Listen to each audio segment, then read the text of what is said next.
Okay, it's 5:30 in the morning on a Saturday. I'm going for a little run yet this morning until 8 o'clock. I've got to go open up shop, be in there until noon. So I thought I'd get my little run in today. It's been a while, but I'm back at it. So enjoy.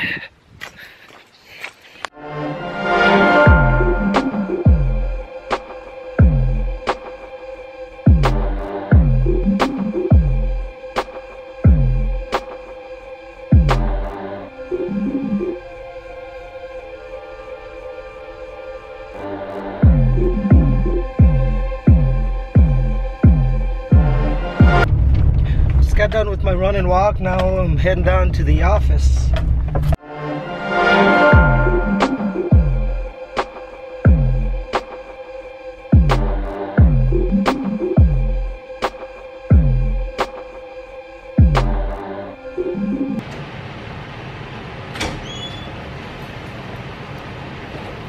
Okay, finally made it in the office and we're ready for today. Back to doing my vlogs again. It's been a while, but I gotta do some cleaning yet. You can see my desk has been neglected. Okay, on today's vlog, I just want to share, we're gonna speak on, when my entrepreneur journey started or began. And some of you might not know what I've done in the past before I even got to where I'm at today, doing the landscaping, doing the photography, and got the laundromat. All that didn't happen just overnight. I'm not here to brag or anything. It's just I'm just here to share that it was a journey. It was a process of getting to this point, and I'm never gonna feel like I've made it to a point where this is it. There's nothing else to do or nothing else that I'd like to do. It's always a journey, for my job or the career that I pick and choose. So we'll start off with some of the things that I've done previously. We picked up cans and we collected cans and sold them for cash. My mother took us kids out to do those things. And then I became a dishwasher when I was 15, started washing dishes, and then I got promoted to be a cook.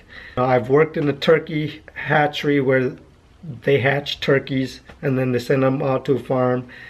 I worked at a turkey farm after I worked at the hatchery. They gave me my own place to live in, and raised around 30,000 to 35,000 turkeys in couple barns.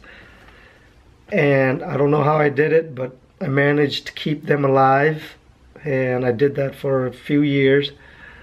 And then I worked for a plastic molding company in St. Louis Park, Minnesota, and I drove from Faribault, Minnesota all the way up there every day. And it was a graveyard shift. It was 9 to 7 in the morning. And it was the worst feeling when you get off of work and you drive and the sun is coming up and it hits you in the eye. All you want to do is sleep. So that was my worst job, but I did it. One of my interesting job, I didn't get paid because I couldn't sell one. You had to sell it in order to make money. I saw this ad, very catchy ad, and it said something about making so much amount of money in a month. It was a lot, and it was for selling Kirby vacuum. And I don't know if any of you tried that. I'm sure you have, but I tried selling Kirby vacuums because it sounded great. It probably is great for some people, but for me it wasn't. I went in for the interview and we had about 27 people in that room for the interview, or for the process of the orientation, I guess, part of it, because for some reason we all automatically got the job, and then we went through orientation. Through the week, they chose the people who would stay and who would go. And out of that 27, every week, everybody went except me. And I was noticing something. I wasn't sure if everybody's leaving because they were smart enough to not take the job, or the guys that actually ran the business picked and choose. I didn't know. Pick and choose who stayed and who went. So anyways, me and a gal was left, and I thought, wow, that's awesome. You know, we made it this far. And for a month, I went out and trained and learned how to sell Kirby vacuum. And knocking on doors, and I was all suited up, and I hate dressing up. And that was the worst. You know, that was one of the things. I was very uncomfortable at that time in my own skin, where you took me to places and out of my element, and I'd feel so uncomfortable, especially selling vacuums. And the vacuums wasn't cheap, a couple $1,000 vacuums. And it's not your $50 or $40 and $100 vacuum.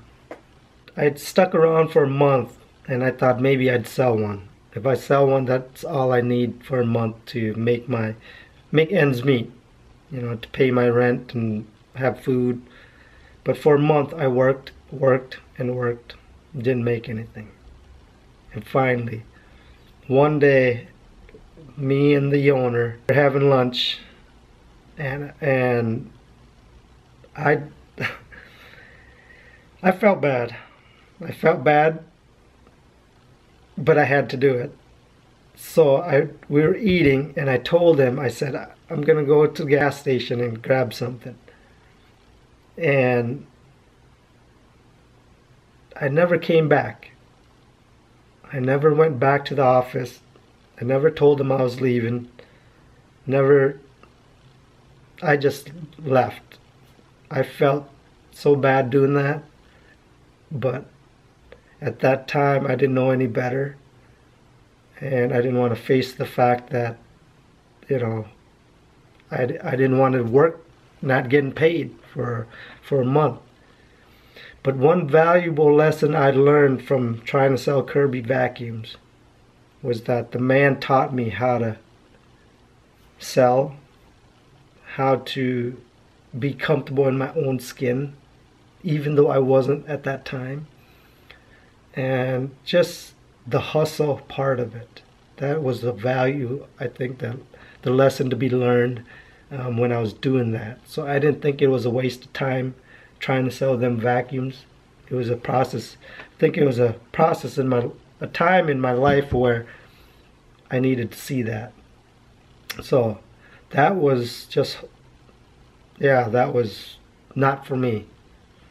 I'm sure it works for everybody, anyone else, but it didn't work for me. And get to the next job, and then I worked for a company who made medical cables for Medtronics and St. Jude products. I was in the production line, and then worked my way up to be a lead. I don't know how I became a lead, but at that time I hated speaking to people, but I forced myself to do that so that I'd get that experience of how to speak to people and how to be a leader. I don't know if I'm great at it today, but those were the experience that I've got out of all those things. And I think my entrepreneur journey began when I met a guy named Roger Kaler.